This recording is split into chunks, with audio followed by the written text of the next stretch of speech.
Hello, and welcome to another episode of the Cheapseats. This is your Premier League podcast out of South Africa, talking all things Premier League, all the big news. There's a lot of news outside of the Premier League, Barcelona and Spain and what's going on in Napoli, which is really, really horrible. What's going on in Ajax, if you're an Ajax person. But it seems like the Premier League's a little bit more quiet. So we're gonna take that tune and talk about it. But this show is going to be quite interesting because it's one I've been wanting to talk about it for a while. But anyway, remember, please do follow us on our various X or Twitter handles. But remember, the show is sponsored by Classic Shirts ZA as I look for their logo. Yes. Remember, you can go to their website. That is classicshirts.co.za. Please do go check it out. I am going to add the Liverpool person in now to make sure that when we do the kit reveal. Balanced view. Jean Emile is here, and we've got this kit as our kit of the week, the away kit for Liverpool. He's here to tell us all the good things about Liverpool. I'm sure this is one of them, Jean Emile. Oh, this kit, it actually received a lot of mixed reviews. But it really harks back to the days where Robbie Fowler was scoring winners at Old Trafford. That same kit that was a beautiful mixture of green and white. Basically they're trying to make it a little bit more retro version. The thing about kits is, as long as you're winning in them, no one cares how they look like. Liverpool had a purple, black, and white kit a couple seasons back with Luis Suarez and Daniel Sturridge. It looked horrendous. Warrior kit. It looked horrendous, that Warrior kit. But hell, we were winning left, right, and center, and now we've just got fond memories. So it's all about how you play. Cool. So a beautiful kit for now. Sure, cool. Remember, you can go get this kit at Classic Shirts today. Discount code Cheapseats99 reminds them that we keep on sending you to go buy their kits. So, yeah, gents, it's been an interesting week in the Premier League. A certain Liverpool keeps on conceding, then scoring 3 goals. Dean's team came to the Emirates and decided to show Arsenal up, which was a good one for Dean on his birthday.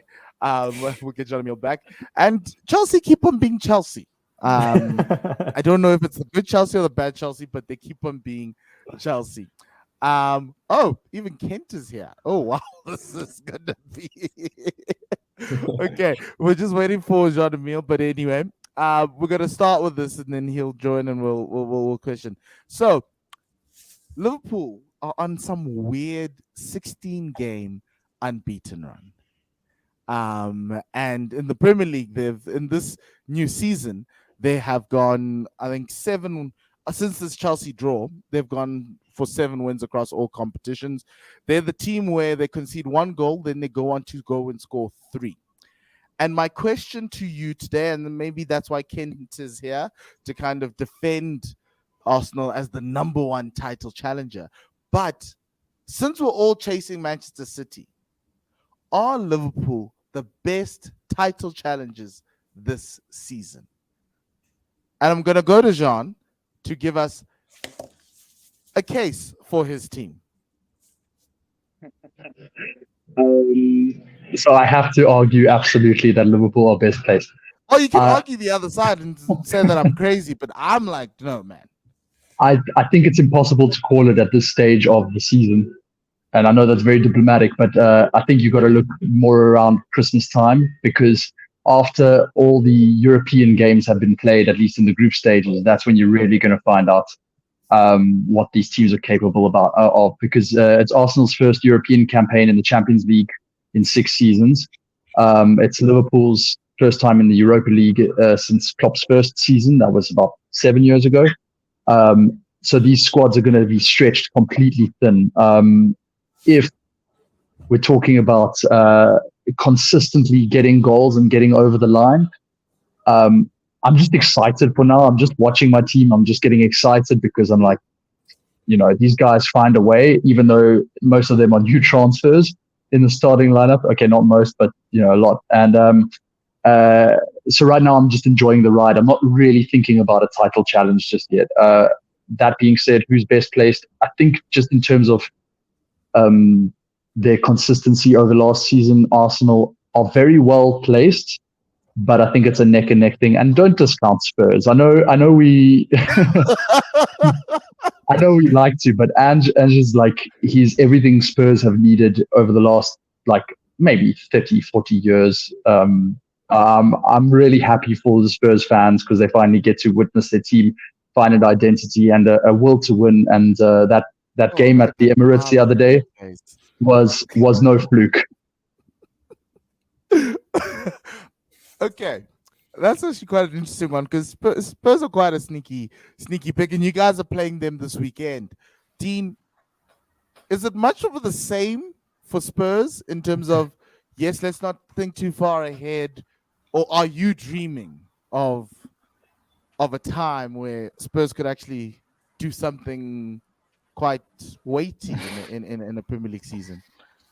I mean, I wouldn't say I think everyone's dreaming, but been dreaming since I started supporting them. So it doesn't mean that anything's gonna happen. Yeah, the one thing I will say is it's definitely the best I've felt about Spurs in the last 5 or 6 years. And going to the Emirates, getting a draw where historically it's a place we go to and just get battered, and seeing the guys actually put up a performance, and Arsenal getting a draw from a penalty and a deflected shot, like you take it as it comes. But I do think we played better on the day that I have ever seen us play at the Emirates for the last 5 years. So I don't want to sort of count chickens before they hatch, but I'm just positive. I'm happy if we stay under the radar, carry on. The one good thing is we have good and bad thing, no European football, not even Carabao Cup football. So very few games to actually lose. But it also means a lot of rest. So we'll see how the rest of the season goes. But yeah, big game against Liverpool on the weekend at Tottenham Stadium. And I think for both teams, obviously Spurs playing Arsenal on the weekend and now Liverpool, I think it's definitely Liverpool's toughest game so far this season, aside from that Chelsea game, which was a bit of a fluke given what they've done so far this season. But it'll be interesting to see how Liverpool match up against a team that's in the sort of top half of the table. Cyrus, I have something for you. That front five of Liverpool, that's Jota, Salah, Gakpo, Luis Diaz, Nunes. Is that not the best attacking forward line, in whichever format it comes, in the Premier League, probably after Manchester City? And I guess you'll be a little bit more confident with that. Look, after City, probably because City have got the talisman, right? Erling Haaland is that guy. He's a one-man. But there's a lot of stuff. I like to rain on people's parades. So currently it's only raining on the Chelsea parade here. But to agree with Jean Emile, I do think that it's too early to call anything. But when you look at the Liverpool's results and the scores that they've gotten against the teams that they've beaten, they are very good at going toe-to-toe with teams that are solid units. But I think they've also caught teams at the right time. Like the Villa game came at a very good time for Liverpool, and they just absolutely ripped them apart. This is also a Villa team looking to try and establish itself. Newcastle, the same thing. The Chelsea game pretty much had exactly what I'm talking about, in the sense that Liverpool should have absolutely torn Chelsea to pieces in that game and didn't. So that attacking line definitely is, it's probably the most settled portion of that team.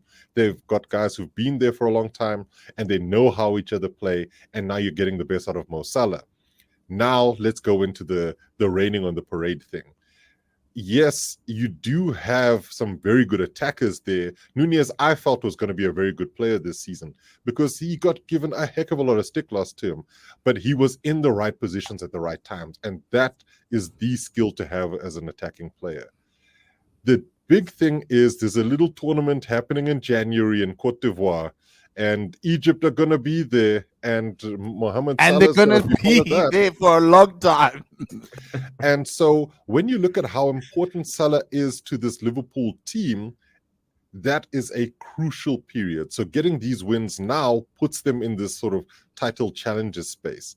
What happens between now and February, especially around Salah, will determine, because we haven't even gotten to the January transfer window and a certain 200 mil that might be sitting waiting.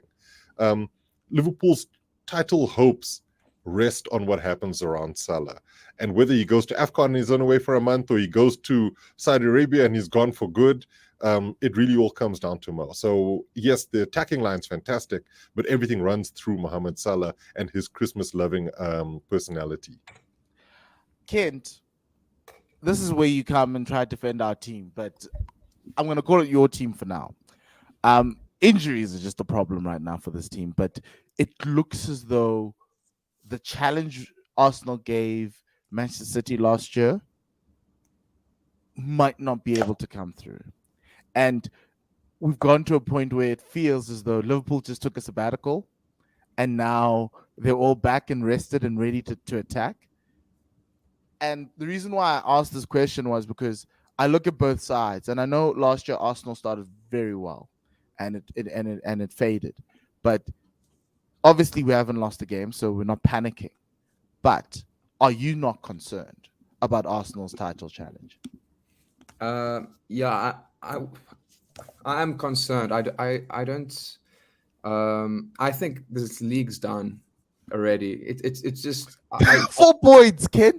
No, like 4 points. City do not look like a team that when they go behind or when they go ahead that they look unshakable, or that they look that something could happen there in the match. They just look. They've started better than last season. Last season they kind of gave like us a little bit of a tease and then came through. But now they're starting well. Why would they collapse at the end of the season? No, Kent. No. This is no, Cyrus. Hold on. So I'm just saying that City are just looking like City do. They do have a lot of other tournaments. They're doing this without KDB. They're doing this without. There's another big injury. Rodri is going to miss the game against Arsenal. I still expect City to probably win or draw. I don't see us necessarily. We need to win. If that's a game we need to win to show that we are serious. But that doesn't mean I'm expecting us to win. I'm expecting us to hopefully get a draw.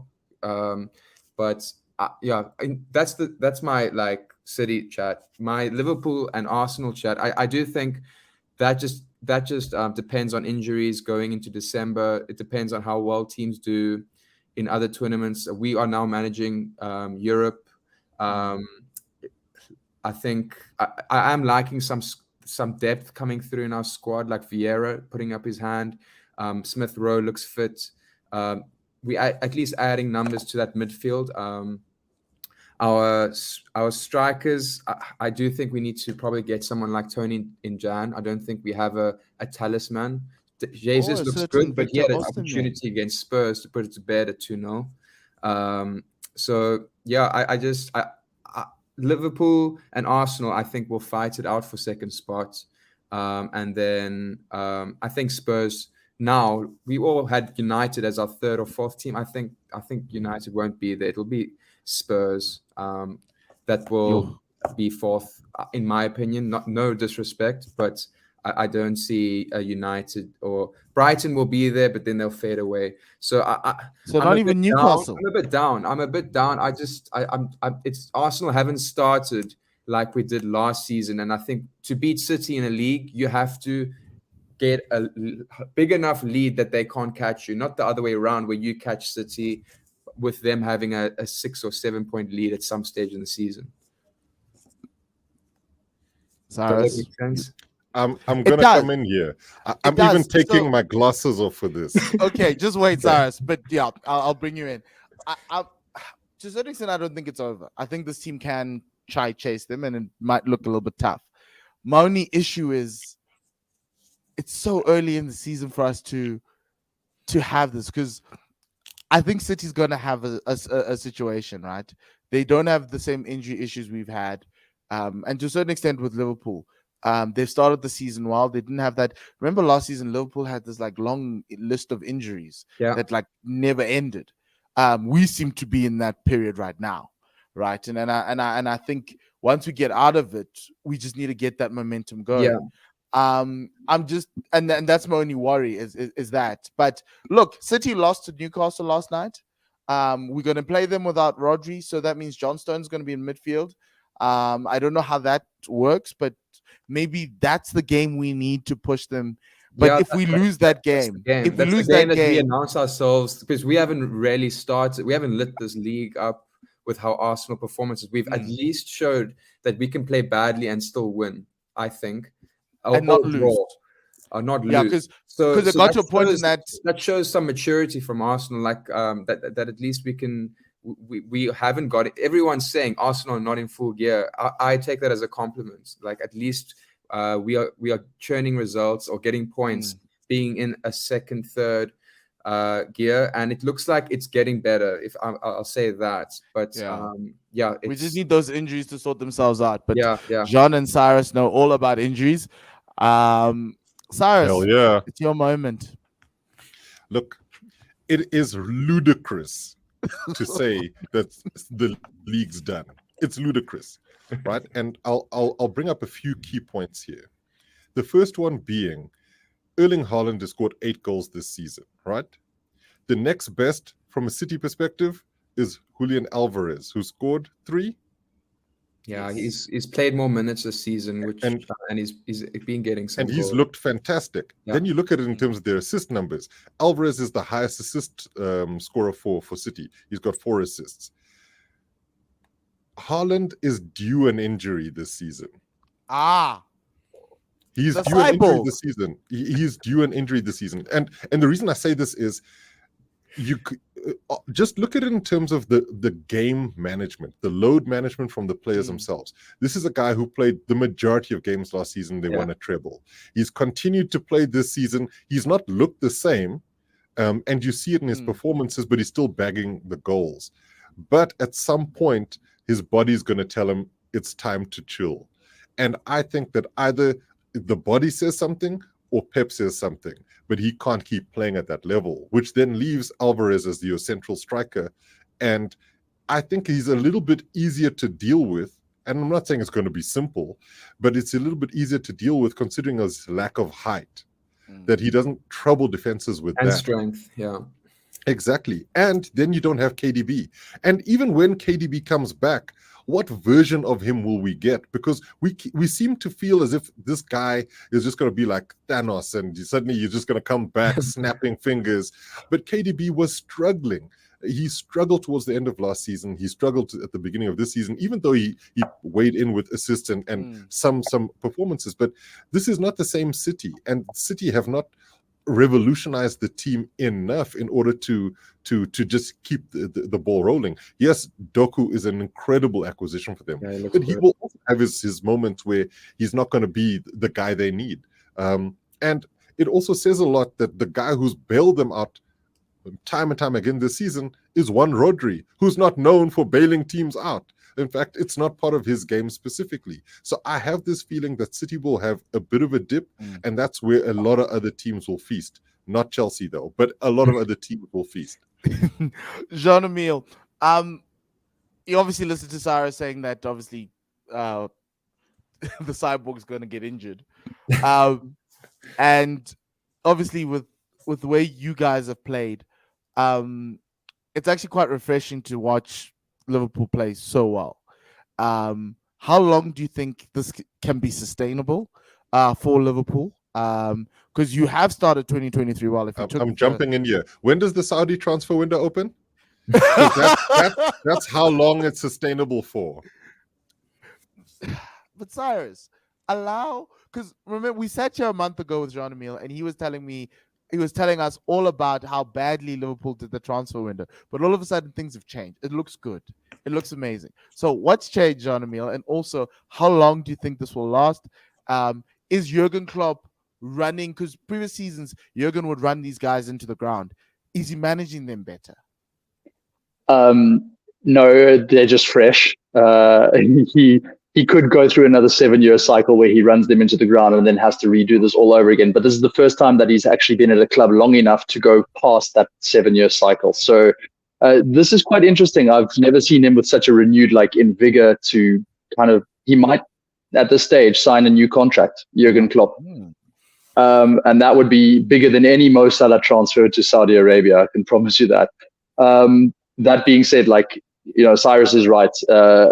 That Saudi window will open. We're going to go through this problem again. It's a case of if, not when. As a case of when, not if. Sorry. I think it will depend on Mo if he basically wants to see the season out, get Liverpool back to where he wants to, and then at the end of the season, basically call it quits with the biggest salary of all time in football. It's impossible to call it, and at least if we do know that he's going to go in January, we can start preparing accordingly. I would hope that he doesn't go, obviously, because I mentioned this before, no amount of money was enough to pry him away from us at that stage. And I sincerely think that with him on board until the end of the season, we will end up with at least one trophy. I don't know what trophy that will be, but at least one. Well, it looks like it's the Carabao Cup because you guys have the easiest draw of everyone who's left.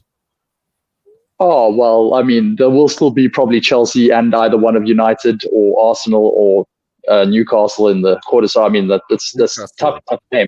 Yeah. You'll probably get Chelsea in the next round. So basically, they're just like cones. Chelsea, that's Chelsea's tournament. They got a goal of the month last night. So. And what a goal it was. We'll still get to them. But the bottom line. Yeah. Sorry. Back to your question. Remind me what the question was. No, I'm just saying what's changed between. You asked when do the good times stop? You asked when does the good times stop, and we told you the beginning of the Saudi transfer window.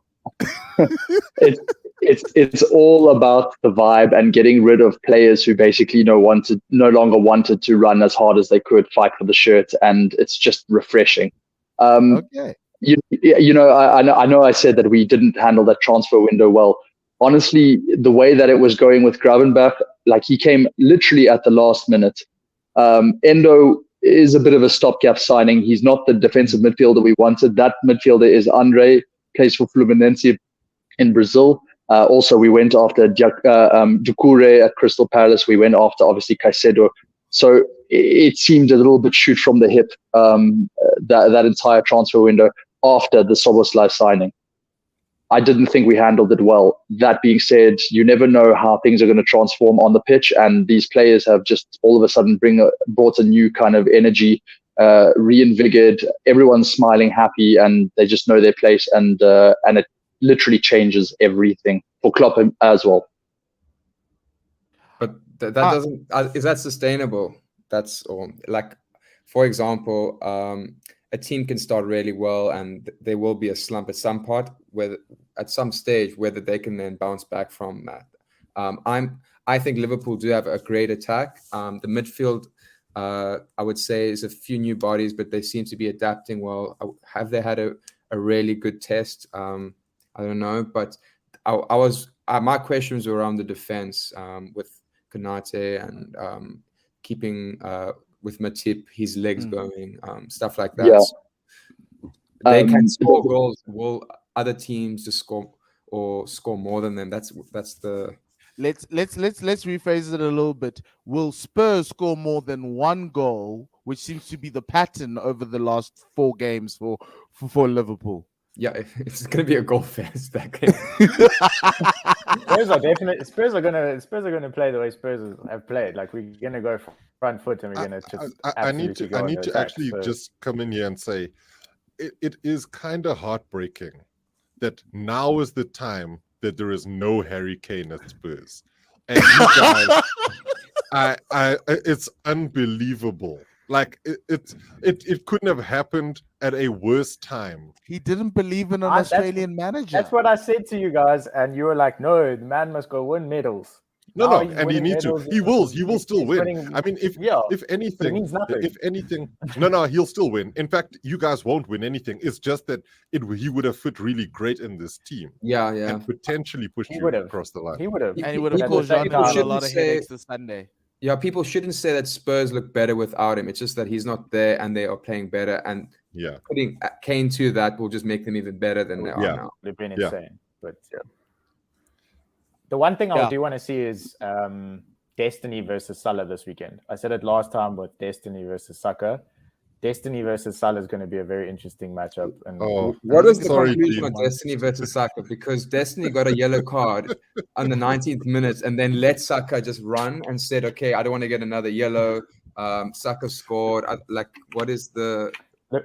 did Saka's still throwing darts and getting turned by Yeah, James that's Maddison. not Destiny, dude. Yeah, it Okay, wasn't guys. Destiny. Okay. Jean-Emile, what do you think is going to happen this weekend? Going to Tottenham, it's another test for you. You managed to get through Newcastle with 10 men, and it was away from home. So how do you think you're going to fare at the toilet bowl? Definitely still our toughest test of the season because Spurs, they have a better mentality than Newcastle when they go behind. So I think Spurs will score first, and I think that Liverpool will. Well, I don't know, the 3 goals. It's ridiculous, but it seems to be what galvanizes us at halftime. I don't think Liverpool will lose the game. But at the same time, it's going to be an incredibly tough fixture. I think possibly the toughest of the season. And I will even say that ahead of City, because we are due a win at the Etihad, whereas we have beaten Spurs quite consistently over the last couple of years, even when we weren't playing terrifically well. So the law of odds suggests that Spurs will get a good result. And my gut feeling is a 2-2 draw again. Ooh, fighting words, a 2-2 draw. Dean, would you take a 2-2 draw? Yeah, I mean, I would take a 2-2 draw if you offered that at the beginning of the season. But looking at the way we play now, I think this game is more winnable than Arsenal. Go take that win, boy. I do think it's more winnable, and a lot has to do with if Maddison's fit. I think he picked up a knee injury, so we'll see. He should be fine. That's what the reports are coming out, so he should be fine. And then also Brennan Johnson on the left. I think Brennan Johnson can cause a lot of harm with his pace up that left-hand side with Son through the middle and Kula on the other side. So it's winnable, but at the same time, I'll take a draw. Out of those 2 games, 2 points, walk away, and then you play Luton the next week and you smash them. Easy. Oh, in the neighbor's backyard. The great thing about Spurs is that they've got all the Sons on the field. Johnson, Son, and Richarlison. So, Maddison, yeah. Pick all the Sons. Maddison too, by the way. So, actually, there are some FPL teams, Cyrus, that have all 4 Sons and 4 Tottenham players because Brennan Johnson created a little bit of a glitch. Yeah, that he did. And let me say something about Spurs. I think Brennan Johnson is a good signing, but I also feel as if there's going to be a bit of a moratorium as to just how much time he's given to get up to the pace that is required. Because it's one thing looking good at Nottingham Forest; it's another thing delivering at Spurs, where the expectations might not necessarily be higher, because you all know underachievement is a thing, but it's just a sense of trying to rise your game to another level, and I hope that he does do something. How did we allow Maddison to go to Spurs? How did we, as the footballing public, allow this Travis? I should be asking Todd Bowley that question. He said he saw himself as a Spurs player. That's all that matters. That's why he came. Greatest He would have seen himself as a Liverpool player. He would have seen himself as a Manchester United player. He would have been great at Newcastle. He would have been great anywhere. Yeah. Literally, he's a really good player, and I don't think anyone can argue about that. But I think maybe his injury record is what people would have been worried about. And well, the guy's had 2 injuries already, but he's been very lucky where he's kind of got over it quite quickly. I think he had an ankle or foot injury, and now he's had a knee injury. It's like, I'm just saying, if he's out for 3 months, what happens to Spurs' creativity? Terrible. He's no Emile Smith Rowe, but he's certainly out there, doing his thing. It's just great to. It's just great to see like really top class attacking midfielders in all the top teams now. Martin Odegaard, James Maddison, Dominic Soboslai. I don't know, who City's got in that particular role. But Alvarez. Well, yeah. If we drop behind They play like a 4-4-2 almost. It's weird. Pep is just messing up Jean's list there. He's just messing it all up. Okay, I'm glad you didn't name Bruno Fernandes or even Enzo, because Pochettino's doing never something been that weird. guy. And speaking about underachieving, I feel as though the spirit of Tottenham has not left Mauricio Pochettino. It just follows him everywhere. And it's now arrived at Chelsea. The underachieving has continued. Last night, everyone was hoping they would score a goal because we didn't know where goal of the month was going to come from. And that's like Manchester United level questions. And luckily, Nicholas Jackson opened his account. Okay, didn't open his account. He actually doubled his account because that's a second goal for Chelsea. And so now the question, Cyrus, is you've gotten the win. It's been a horrible month. Last time you won a game was the 30th of September. Now you've won in the Carabao Cup. Is this where the light turns and you now start looking up? But then when I look at your fixtures, I'm like, oh my. It's like a gauntlet. It is a gauntlet, but the thing is, it would have been a gauntlet even if it had just been, a month full of playing Luton. I think the thing with Chelsea at the moment is the injury list is horrendous. Yeah. Then you're adding the suspension list to that as well, and then apparently the injuries and suspension list, because they're looking at potentially suspending Reece James for talking smack on the sideline. So, it's if it isn't one thing, look. Everybody gets caught up in all sorts of absolute drama, but it's one of those things. So let me start this by saying I'm not happy. Very few Chelsea players would be happy, or Chelsea supporters would be happy.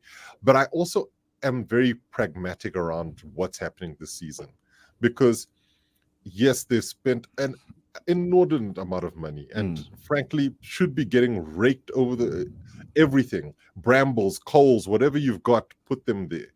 But I also think that there's one thing that's been consistent in terms of what Pochettino has said, and that's always talked about the project. And so when you look at project clubs, this is what happens. Thanks, Spurs. But the thing about this is there's also a lot of guys who have not hit anywhere near their stride, and that's not been helped by some of Pochettino's selections either. So we've pushed and pushed and pushed to keep Thiago in the team. He was the one pretty much at fault for what became the winning goal for Villa over the weekend. The inability to actually score goals has still continued to be an issue, but it's also hard to score goals when you have no strikers. But then, having said that, it's sort of if the team went out and bought striker upon striker. So there's a lot of things that have been compounded by ownership, by lack of availability from certain players, and then also just in terms of trying to find a fit where everybody's working to the same ends.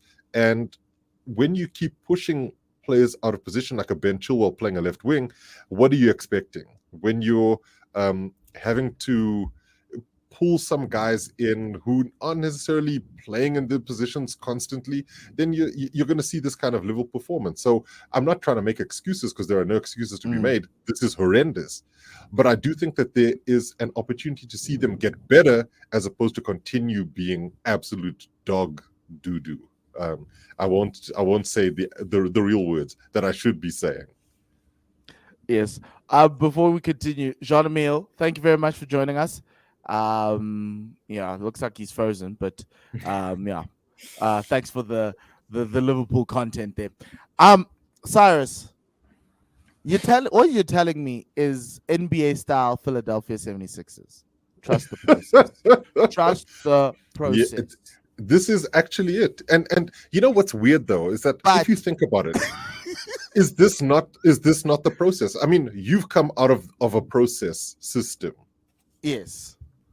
But there was like a way forward. It wasn't this bad. Like nowhere in that Arteta period were sitting. I will say it was this bad, maybe, but the difference is, Si, that you've got players on 300, 400k a week.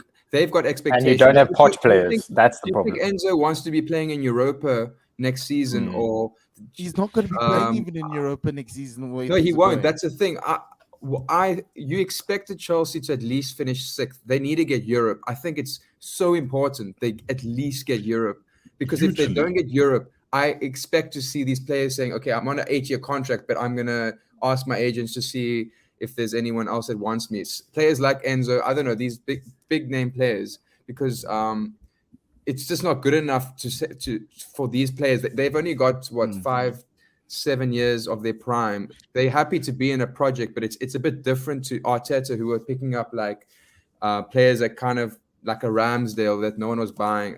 He did well in that sense, but I just think there's more stakes that if you miss out on Europe this season now, Definitely. and I would have expected Chelsea to at least get a good running start. You're now behind the pace by 6 points, 7 points against the top 4 that almost looks settled already. So now it's about, can you catch Brighton? Maybe United have another. West Ham look good. Yeah, but that's what I'm saying. So let's look are at you expecting Europe this season, kind of thing? I am still, but the thing is, whether or not that's realistic is another story. Let's look at it this way, and this is also the other side of it. Can the club afford another season of no European football? Just primarily in terms of income? No, it can't really. But that might also be why they've started to look for other. What is the phrasing that they used? Investment partners to put money into the business, right? Because the Saudis. They are also, no, it's not the Saudis in this particular case, but there are a few other investment partners that they've been looking at. There's a group that John Terry's part of that are looking at trying to buy another stake in the club in terms of trying to build, get more funding into the business. There's also a few other sponsorship deals that are coming through the pipeline, not just the Infinite Athlete one that's coming through now. But I think the key thing here is European football is a must, specifically for the TV rights and also for the earnings that it comes with. Now, let's look at it in terms of the playing staff. Yes, you do have players on massive contracts, length and salary-wise, and they will expect to be part of the solution. But the thing is, Poch has also got to turn around and look at these guys and say, look, it's not like I can just put you on the pitch and wins come. You've got to contribute to those wins. And so this is where it's a bit of a catch-22. The very same guys who will, agitate for a move away are the ones who are not performing. And if you're a coach, you'll turn around and say, okay, fine. You tell me what I'm supposed to do if you're missing open shots or if you're giving the ball away, right? And people have got to be held accountable. So let's then look at where things can change in order for Chelsea to start hit the ground running. First and foremost, you have to have a more settled backline that doesn't include consistently playing Thiago Silva at the ripe old age of 39, nor should you be constantly playing Disasi. Anyway, Disasi, he's done okay, I was but waiting he's not. for that. Your agenda on Axel Disasi rivals Marcus Rashford's. But let's look at it. If you look at it in terms of the playing staff, if everybody's fit, these guys should be getting victories, right? And we shouldn't have to be waiting for Raheem Sterling to remember there are other people you can pass to on a team. And I think that the arrival of Nkunku will also be another fillip that will happen for this team. It's what happens when these guys still continue to struggle to gel, because Caicedo has just not been at the level that he needs to be at. And Enzo needs to be playing deeper. He's not a 10. So if you play Caicedo and Enzo in that midfield where they should be playing, and you then have your Nkunku or play the damn Cole Palmer that you signed to play as a 10, you're going to have a lot more opportunities to score. So I think that Chelsea have more room to improve than to get worse, because the teams who are behind them are so bad they shouldn't be able to catch them. That's basically it. But it's really what happens going forward. And I think that there's a big opportunity for them to actually turn a corner here. I don't think that the Carabao Cup game will be the game that does it, but I think if they can get a win at Fulham, that will be another building block. They need league wins. That's basically it. Well, you've got Fulham and Burnley next up. And then obviously terrible until middle of December. Like, just close your go eyes, on Cyrus. international break. I suggest, Cyrus, you go on holiday, and then when you come back, that's what Cyrus is talking about. That's when the win has to happen. Maybe Chelsea get 2 wins. they have some momentum and they cause an upset, and that kickstarts the and season. I think that's what the optimist in me says. If it's going to happen, it has to start now. And you have to go into those games thinking, we held Liverpool to a 1-1 draw at the beginning of the season, showing what kind of football we're capable of playing. It's not as if Chelsea have been outplayed by every single team they've played. They've just conceded goals at inopportune times and not taken any of the chances that are being created. You take those chances, it's a completely different story. And I think that's the key area of that needs to be dealt with. Taking the chances. I mean, you look at Arsenal right now. You mentioned looking at your striking department. And this was something I'd mentioned at the beginning of the season. Jesus and Eddie Nketiah are just not it if you're trying to do something special. And you do need more than that. And the same goes for Chelsea, is that, yes, Nicholas Jackson is great in build-up play, but flipping hell, some of the missed chances he's missed, they are unbelievable. So Chelsea can you admit he's not the Didier Drogba? Well, he'll get there. I do think that if Drogba had to hear that, he would fall off his chair if he had to hear him. But you have to remember who Drogba was when he started at Chelsea. Very similar in terms of the output, although Drogba is a far better finisher and has been so his entire career. Jackson is a converted winger who's still trying. And let me remind you of a certain Arsenal legend who was a converted winger. No, sorry, okay. I'm gonna have to stop you there. There's no way. Obviously, yanking your chain. Obviously, yanking your chain. What I'm seeing in terms of rumors, I'm seeing Chelsea and Arsenal really getting linked heavily to Tony now. Yeah. For a Jan move, and I know Tony's preference. It seems like he's already said so. Is Arsenal on a Diary of a CEO podcast or whatever? So I think Chelsea would have to come with their approach where they try and agree a fee first and then try and sort out personal terms. But if I'm Tony, I guess he has this like boyhood affiliation with Arsenal, or he just takes the money and but Kent, either way, he's going to be the main man in both sides. Yeah, and he is. But even at Chelsea, wait until the goals will be there. See the project. There's also a player called Victor Osimhen who my only issue with that is AFCON. Well, it's not as if Chelsea aren't already struggling, but I think the thing about the Tony deal is people tend to think this is like the NBA. Let's not forget, if the club accepts that deal, okay, fine, maybe Caicedo has showed. The club can accept the deal and the player just be like, but I don't think Tony would be, because you also have to remember Chelsea have been working on Ivan Toney for a long time, and they've also showed that when they've spent a lot of time working on a transfer like a Caicedo deal, they managed to get the player across the line. And I think that might be where they'd be a little bit more optimistic in trying to sign the guy, considering that he's been rumored to be the guy they wanted for just before the ban kicked in. There was still talks happening. But there. Does he fit your age profile, or is it one of those situations where... But at some point you got to acquiesce to the manager and say, okay, fine, we'll get a striker for you. Okay, he's not 22, but he should be pretty good. That striker is in Napoli. He's not. That's why. Tony, leave Ivan Toney alone. That's one of the rumors why Chelsea didn't go for Maddison, because he was over 25. But that kind of makes sense for me when you look at the fact that Christopher Nkunku was already on his way in. No, fair. So it's just that we don't have an Osimhen, we don't have a Tony. Chelsea are like the Leonardo DiCaprio club. yeah. There's always somebody younger and prettier. But my big thing about this Chelsea club is, and I know you mentioned it, it's a project team, right?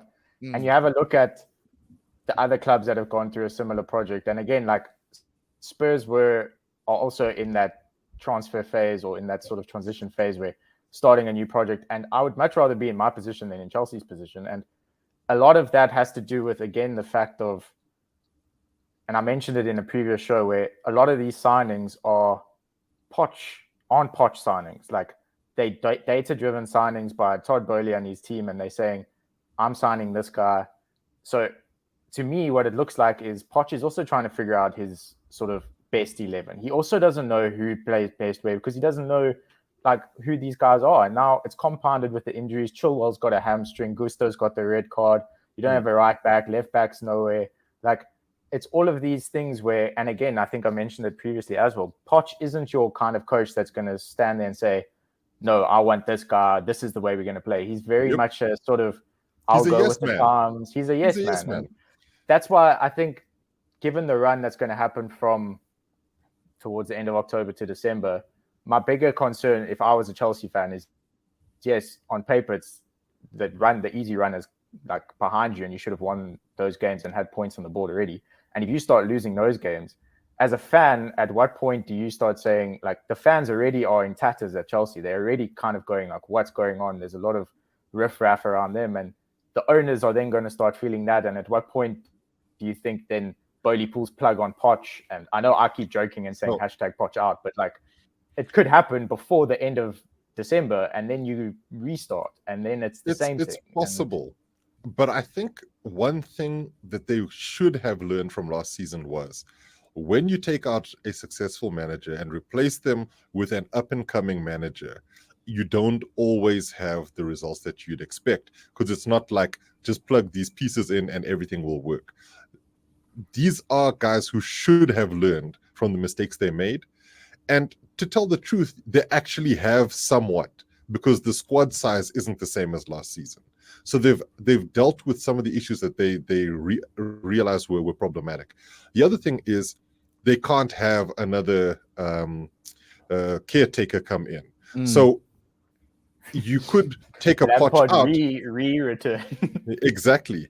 But then who do you then bring in if you're firing your Pochettino? And I think this is also the other thing, because your Nagelsmann is now a head coach of Germany.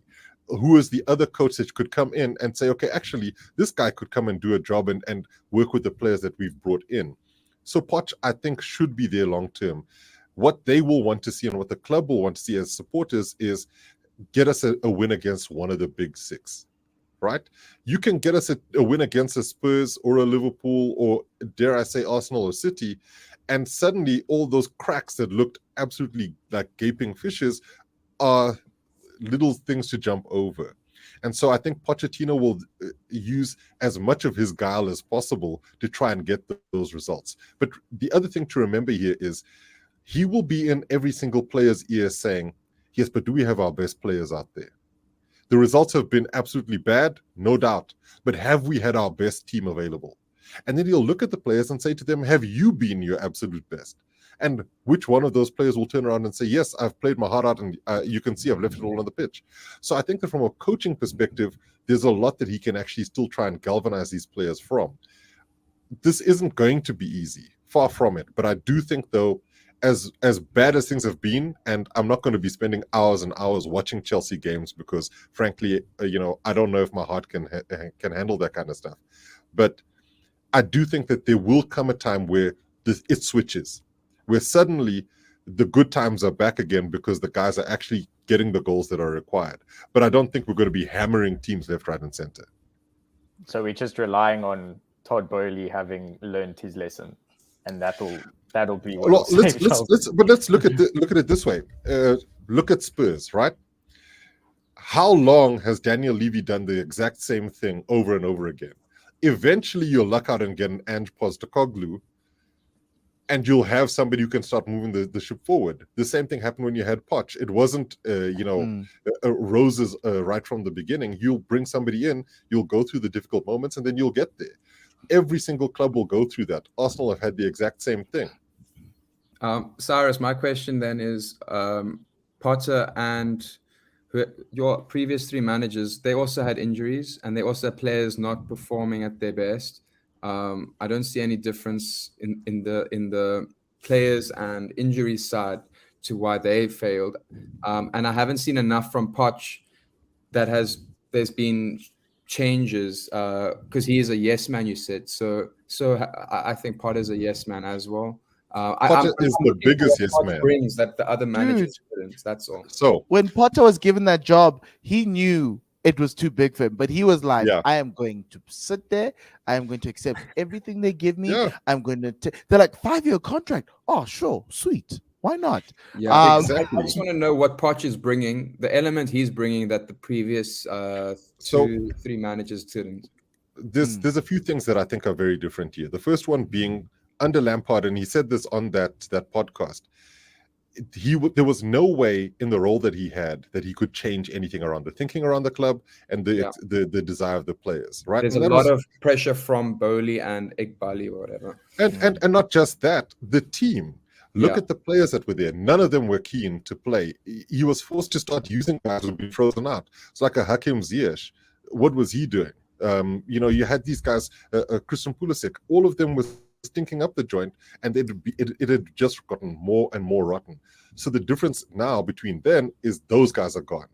Okay. Now, the other thing is that let's look at it from the injuries perspective. Yes, there were injuries that were happening before, and they were problematic. But even under Potter, you couldn't actually see anything from a structural perspective, who's playing where.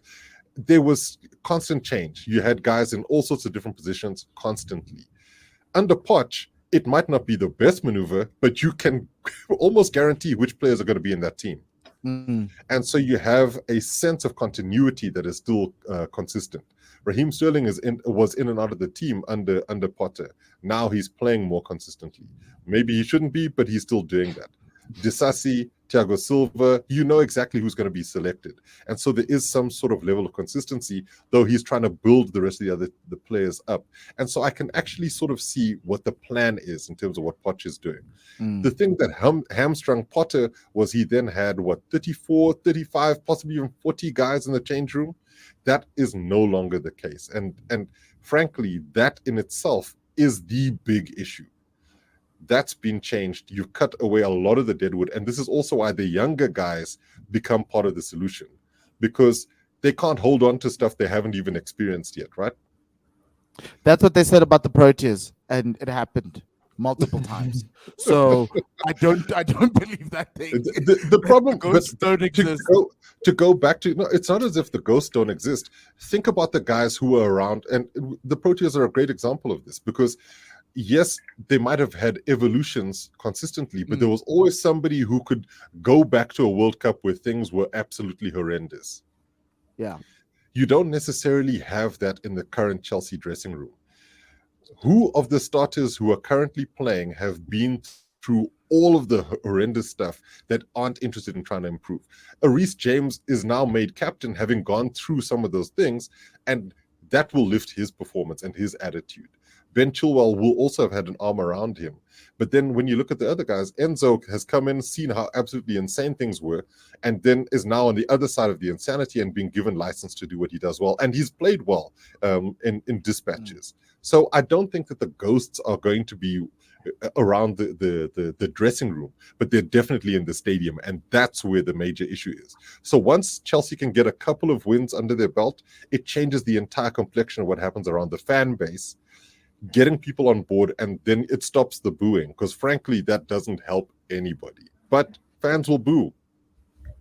Cyrus, I hope that on the weekend, on Monday night, Fulham doesn't show you flames, because the flames will be there. Everything we just said, and then Carlos Vinicius 1-0 at Craven Cottage. And I expect coming off the bench. I expect it to be as tough as it's ever going to be, considering all of there's a hell of a lot of makeshift stuff. Kukurea right back again, but he managed okay against Mitoma, so let's see what happens. I just think this. So how can I put this? Because I don't want to. I never like bringing luck out of it. But those damn lemons have got a lot of hard work in Poch's office, and changing the vibes around that club will take some heavenly assistance. But if there's a club that Chelsea have managed to get the better of over the years, it's been Fulham. So I live in hope. I'm glad this podcast is recorded. So I'm not saying, I'm not saying it's gonna happen, but I certainly hope it does.